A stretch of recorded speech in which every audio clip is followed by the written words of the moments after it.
Depuis le début de l'année, le département du Var, comme bien d'autres départements en France, a souffert d'un manque de pluie.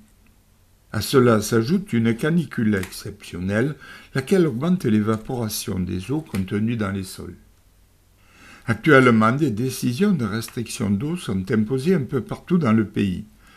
Circulant sur les rives du barrage de Carcès, je me suis arrêté au droit du pont de l'Issole. J'ai constaté une très faible quantité d'eau accumulée sous l'ouvrage.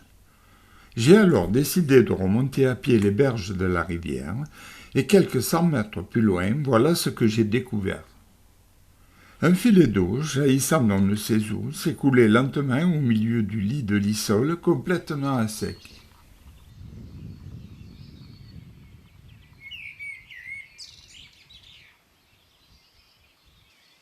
En découvrant cette petite cascade, je comprenais d'où provenait le peu d'eau qui alimentait la rivière. Elle devait provenir de ce qui ressemblait à un canal enterré sous ce chemin.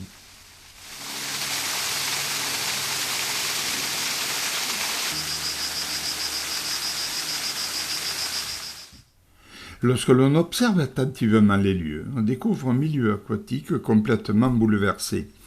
Là où plusieurs mètres d'eau auraient dû s'étaler au-dessus du lit de l'Issole, d'immenses herbiers ont envahi les lieux. Les anciens se souviennent certainement de cet ouvrage servant jadis à traverser l'Issole. Voyons maintenant où en est le Carami. La sécheresse sévit également côté Vence, Brignoles, Tourbe et Mazogues.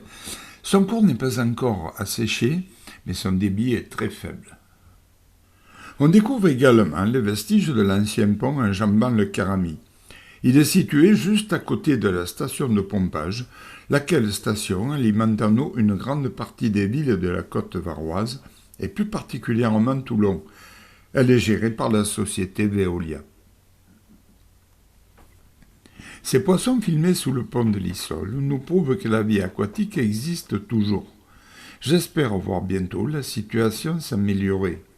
Dans le cas contraire, nous risquons de revoir le barrage pratiquement à sec dans sa partie amont, plus précisément au confluent des deux rivières Carami et Issole.